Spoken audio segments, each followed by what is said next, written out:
Gold trusted gold buyers మీరు తాకట్టు పెట్టిన బంగారాన్ని విడిపించి ఈ రోజు ఉన్న మార్కెట్ ధరకు కొనబడును. సో కేవి అనుదీప్ గారు Yeah. అసలు ఐ మీన్ ఏంటంటే ఆయన ఈ జాతిరత్నం అనే దానికి రూట్స్ నాకు తెలిసి అంటే ఈ వంశవృక్షంలో ఆయన మూల పురుషుడు కాబట్టి సో Godfather.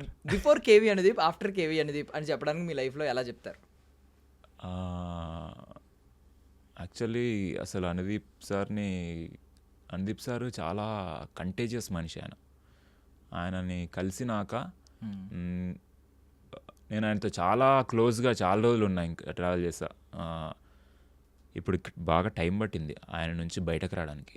లేకపోతే ఆయనలాగే మాట్లాడడం, ఆయనలాగే జోకులు వేయడం మొత్తం అసలు అరే నువ్వు అంతా అనుదీప్ లాగా చేస్తున్నావు ఏంద్రా అని మా ఫ్రెండ్స్ కూడా అనేటోళ్ళు. అంత కంటేజియస్ ఆయన. సో ఆయన అట్లా చాలా ఎఫెక్ట్ చేస్తాడు, ఎవరినైనా ఎఫెక్ట్ చేస్తాడు ఆయనతో ఉంటే. ఆయన నార్మల్ బిహేవియర్ ఉండదు ఆయనది. Very transparent genuine person. So మనం ఈజీగా అట్రాక్ట్ అయ్యి ఆయనలా ఉండాలనిపిస్తుంది మనకి. ఆయనలాగే లైఫ్ని చూడాలి, ఆయనలాగే లైట్ హార్టెడ్గా చూడాలి. ఆయనలాగా మీరు చెప్పింది ఆయనకు సెట్ అవుతుంది. ఆయనలో చాలా డీప్ ఫిలాసఫీ, చాలా డీప్ పెయిన్, వాటన్నిటి నుంచి వచ్చిందే ఆయన హ్యూమర్. మనం కానీ అదంతా చెప్పాలనుకోడు ఆయన. అవును, జనాలు చూస్తే ఏదో సిల్లీ జోక్స్ అనుకుంటారు కానీ it comes from a deep place. So అది ఎఫెక్ట్ చేసింది బాగా. కోవిడ్ కంటే డేంజర్ అంటారు మొత్తానికి, వెరీ కంటాజియస్ అంటారు. చాలా చెప్పుల గురించి మీరు ఏం చెప్తారంటే అంటే చాలా మంది ఆయన్ని అడిగారు, నేను కూడా అడిగాను అప్పట్లో. ఆయన చెప్పారు అంటే గ్రౌండ్ గురించి ఏదో చెప్తారు ఆయన ఒక్కొక్కసారి ఒక్కొక్క ఆన్సర్ వస్తూ ఉంటుంది. గ్రౌండ్ కానీ ఎర్తింగ్ సీరియస్గా చెప్పింది ఏంటంటే అది ది ప్రూవన్ థింగ్. ఒక డాక్యుమెంటరీ ఉంటుంది మీరు కావాలంటే యూట్యూబ్లో. అర్థింగ్ ఆర్ గ్రౌండింగ్ రెండిట్లో ఏదో పేరు ఉంటుంది. సో అర్త్తో కనెక్ట్ అయ్యి ఉంటే మనకి చాలా హీలింగ్ పవర్ ఉంటుంది. సో దాని ద్వారా ఈ చెప్పులు, ఈ రబ్బర్ చెప్పులు ఇవన్నీ వేసుకొని ఆ కనెక్షన్ని కట్ చేసి న్యాచురల్గా మనం కనెక్ట్ అయ్యి ఉండాలి కదా. అంతే, రెసిస్టెన్స్ మధ్యలో అది ఒక ఇన్సులేటర్లో. ఆల్రెడీ మనము ఈ ఫ్లోరింగ్స్ పైన హై ఫ్లోరింగ్ బిల్డింగ్స్ వీటన్నిటితో చాలా డిస్కనెక్టెడ్ ఉంటాము. సో అందుకే ఆయన డిసైడ్. చాలా మందే ఉన్నారు అట్లా. మనకు అనుదీప్ ఫేమస్ అయ్యాను కానీ ఆయన ఎవరు ఎంఎఫ్ హుస్సేన్ కూడా చెప్పులు వేసుకునేవాడు కాదు. అలా ఇట్స్ లైక్ సొసైటీ కన్నా సొసైటీని ప్లీజ్ చేయాలంటే మనం చెప్పులు వేసుకోవాలి. మనకు మనం మంచి చేసుకోవాలని చెప్పులు వదిలేస్తే బెటర్ అని ఆయన ఫీల్ అయ్యి చెప్పులు వదిలేసి బతికేసి. సూపర్. మరి ఇన్ని అడాప్ట్ చేసుకున్నారు, ఇన్ని అంటించిన ఆయన అలాంటివి ఏమి అంటించలేదా? ఇలాంటి ఫిలాసఫీ ఏమి అంటించలేదా? చెప్పులా నేను నార్మల్గా చెప్పులు వేసుకుంటే ఎక్కడైనా గ్రౌండ్లో తిరిగేటప్పుడు చెప్పులు వదిలేస్తాను. ఎంబడే అది ఇన్స్టింక్టివ్ వచ్చేస్తుంది నాకు మంచిగా అనిపిస్తుంది ఎంబడే. నైస్. సో కాదు, ఇప్పుడు యాక్టర్ డైరెక్టర్, మీరు ఫస్ట్ నుంచి యాక్టర్ అనే యాక్టింగ్ అనే పెట్టుకున్నారు మనసులో, బట్ డైరెక్షన్తో స్టార్ట్ అయ్యారు. సో నెక్స్ట్ ఏంటి అంటే నెక్స్ట్ ఏమన్నా డైరెక్షన్ వైపు ఎక్కువ ఆఫర్స్ వస్తున్నాయి అనుకోండి, మీరు ఏం చేస్తారు? దాన్ని రెస్ట్రిక్ట్ చేసి ఎక్కువ యాక్టింగ్? లేదు, ఇప్పుడు ఒక డైరెక్షన్ ప్రాజెక్ట్ స్టార్ట్ అవుతుంది. ఆల్మోస్ట్ స్టార్ట్ అయ్యింది. సాయి రాజేష్ గారు ప్రొడ్యూస్ చేస్తున్నారు. ఓకే. సో నేను శాలిని ఇద్దరం కలిసి writing and directing and acting, lead యాక్టర్స్గా. వా. సో అది ఆ ప్రాజెక్ట్ ఆల్మోస్ట్ ప్రీ ప్రొడక్షన్ ఇప్పుడు స్టార్ట్ అయిపోతుంది. సో అది నడుస్తుంది. చాలా న్యాచురల్గా ఉండేలా ఉంది కదా. అంటే మీరు వైట్ పేపర్ పట్టుకెళ్ళినా అక్కడ ఆ రోజు షూటింగ్ అయితే కంప్లీట్ చేసి వచ్చేస్తారు. లేదండి, అట్లా రైటింగ్ చాలా కష్టం.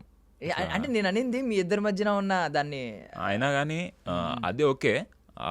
ఆ వైబ్ని ట్రాన్స్లేట్ చేయడం కూడా చాలా స్కిల్ కావాలి. Screen play structure, character writing అదంతా చాలా లెర్నింగ్ ప్రాసెస్ బాగుంది. చాలా ఎన్ని రోజులు రాస్తూనే ఉన్నాము. సో అర్థమైంది రాయడం. రైటర్స్ పైన చాలా రెస్పెక్ట్ పెరిగింది మాకు, రైటర్స్ డైరెక్టర్స్ పైన. ఆవిడ కూడా మంచి రైటర్ కదా యాక్చువల్లీ. బికాస్ మై డియర్ దొంగ చూసింది. అవునవును, తనకి ఇంకా రైటింగ్ చాలా ఎక్స్పీరియన్స్ ఉంది. మీరు ఏంటి, మీకు కూడా ఉంది కదా? ఉంది, బట్ మీది వేరే రూటు, ఆవిడది వేరే రూటు, రెండు కలిపితే మేము ఎంటర్టైన్ అవుతాం ఎండ్ ఆఫ్ ది డే. ఇప్పుడు మీరు లక్ష్మీనారాయణ గారు ఒకేసారి స్టార్ట్ అయ్యారు FDFSతో. రెండు ఇలా స్టార్ట్ అయిన వాళ్ళు రెండు డిఫరెంట్ పార్ట్స్లోకి వెళ్ళిపోయారు. ఎందుకు అలా? అంటే అనుకున్నప్పుడు స్టార్ట్ అయినప్పుడు ఒకవేళ కొంతమంది ట్రావెల్ అవుతారు ఎక్కువ రోజులు, కొంతమంది ముందే ఐ మీన్ ఇనిషియల్లో స్టార్ట్ అయినా ఇలా ఎవరికాళ్ళు సెపరేట్ పార్ట్స్ వస్తాయి. దానికి ఏమైనా పర్టికులర్ రీజన్ ఏమైనా ఉందా? ముందు నుంచి ఐడియా ఉందా? లేదు, నేను మీకు చెప్పినట్టే అలా ఏమి ఒకటి స్టార్ట్ అయినట్టు స్టార్ట్ అవ్వలేదు నాకు. ఫస్ట్ షో అనేది ఒక ఎంట్రీ పాయింట్ లాగా నాకు. సో నాకు దాని తర్వాత కూడా యాక్టింగ్ పర్సూ చేయడమే. సో నేను యాక్టివ్లీ ఇప్పుడు నేను వేరే వాళ్ళ స్టోరీస్ తీసుకొని డైరెక్ట్ చేయాలన్న అట్లా పర్సూ చేయలేదు, ఏం చేయలేదు నేను. సో లక్ష్మీది వేరే పాత్ కదా. సో తన డైరెక్షన్ కంప్లీట్ తను రాసుకుంటూ ఉంటాడు. సో అలా ఏం లేదు మేము. Yeah okay. సో ఆ రోజు మీరు స్టేజ్ మీద నుంచి మీ మదర్తో మాట్లాడారు, మాకు చాలా ఎమోషనల్గా అనిపించింది, కనెక్ట్ అయ్యాం మేము బాగా. సో ఈ రోజు ఎవరితో అయినా మాట్లాడతారా మా ఐ డ్రీమ్ మైక్ నుంచి? వద్దు, మా అమ్మ ఫీల్ అయినప్పుడు.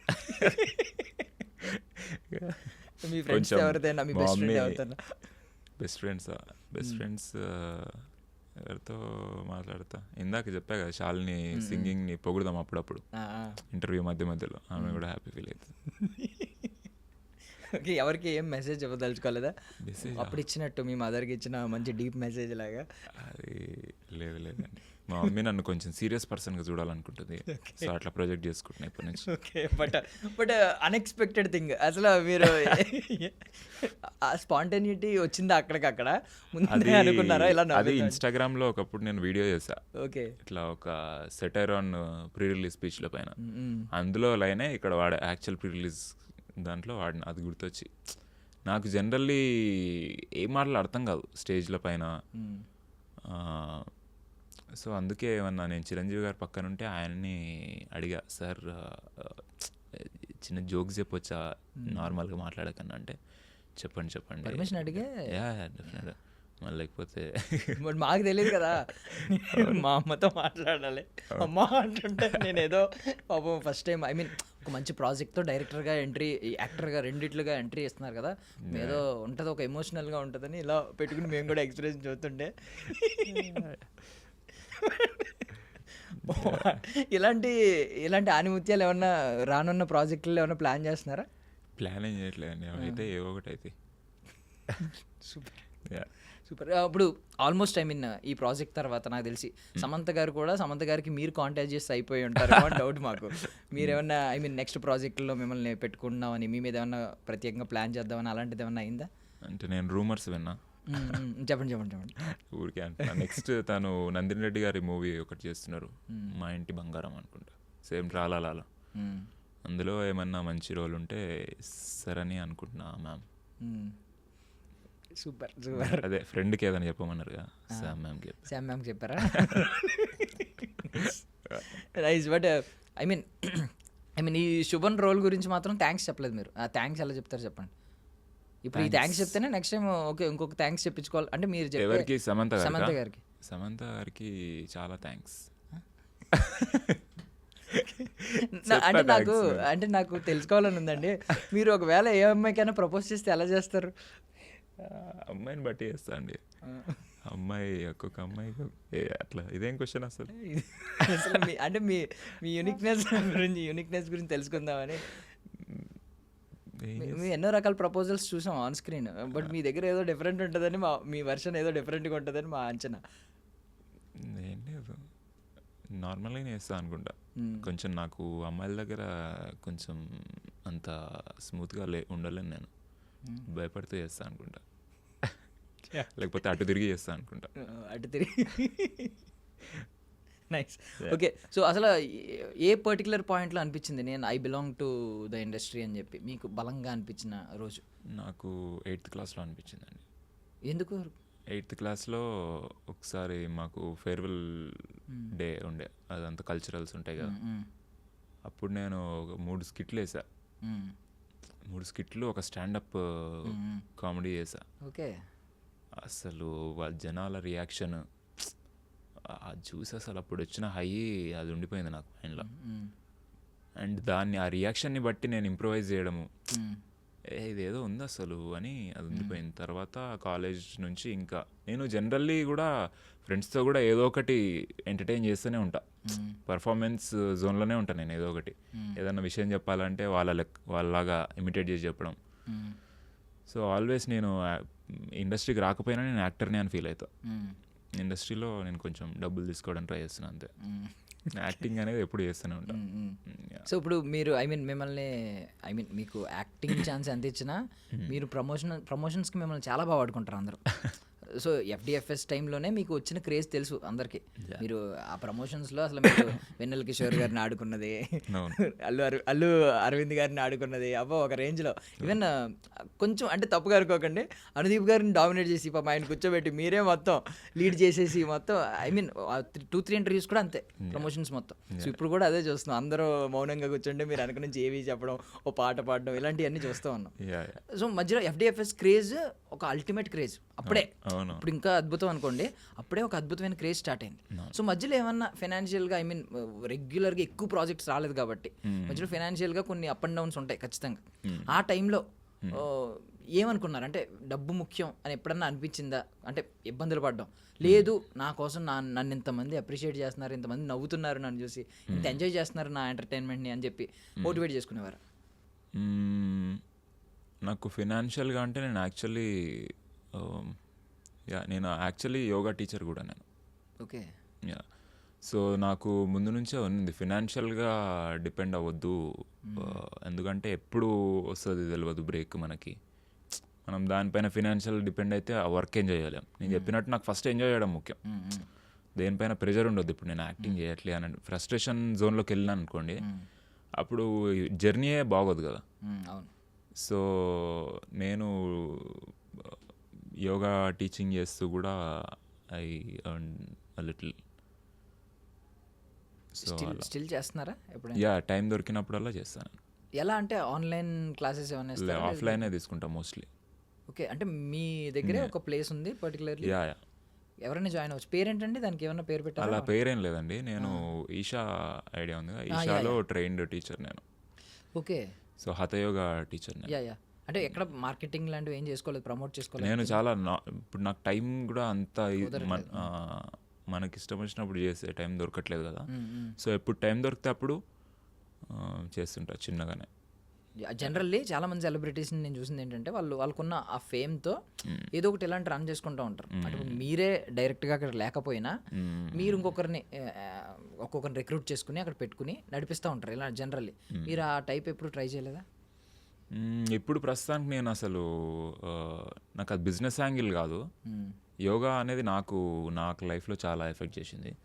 సో నాకు అది ఎప్పుడు దాంతో టచ్లో ఉండాలని టైం టు టైం టీచ్ చేస్తూ ఉంటా. నాకు అది ఫుల్ఫిల్మెంట్ ఇస్తుంది అంతే. ఇప్పుడు పెద్ద దాంట్లో ఇప్పుడు సినిమాల్లో కన్నా ఎక్కువ ఏమి ఉండదు అందులో మనీ, బట్ నాకు దాంట్లో టచ్లో ఉండాలని. బిజినెస్ లాగా అలా ఏం చూడలేదు ఇప్పుడు, సో అలా ఏం ఎక్స్పాండ్ చేయడం అలా ఏం చేయాలి. సేమ్ లైక్ అనుదీప్ గారు అంటించారు ఒకటైతే, అంటే ఆయన గ్రౌండ్ ఎలాగో మీకు యోగా అలాగా. Yeah, okay, nice. బట్ తవ్వకాల్లో ఒకటైతే దొరికింది, మీరు యోగా మీలో ఉన్న టాలెంట్ ఒకటి బయటకు వచ్చింది. యా. సో యాక్చువల్లీ మీరు ర్యాపిడ్ ఫైర్ స్పెషలిస్ట్ కాబట్టి మొన్న చూసాం కాబట్టి ఒక ర్యాపిడ్ ఫైర్ ఆడదామండి. టక్ ఆన్సర్ ఇస్తారా? షూర్. క్వశ్చనే లేట్ అవుద్ది అంటారా? చూద్దామండి. ర్యాపిడ్ ఫైర్ కంటే ముందు ఒక టాస్క్ పెడుతున్నాను, తెలుగు భాష గొప్పతనం ఇంగ్లీష్లో చెప్పండి. ఎందుకు అట్లా సడన్ ఎందుకో గుర్తొచ్చింది. ఇదొక్కడే ప్రిపేర్ అయ్యచ్చు కదా. అవును, కరెక్ట్ కనిపెట్టారు. తెలుగు భాష గొప్పదనం ఇంగ్లీష్లో చెప్పండి. Telugu is a great language, very sweet language. It is very old language. It has so much literature and it has been neglected since past few decades. So the new generations and new young people should try to learn Telugu and respect Telugu and make themselves familiar with the literature of Telugu. In countries' languages, Telugu is lesser. Telugu is less. But ఈ speech America వరకు వెళ్ళేలా ఉంది, Trump గారి స్పీచ్లో famous అయ్యేలా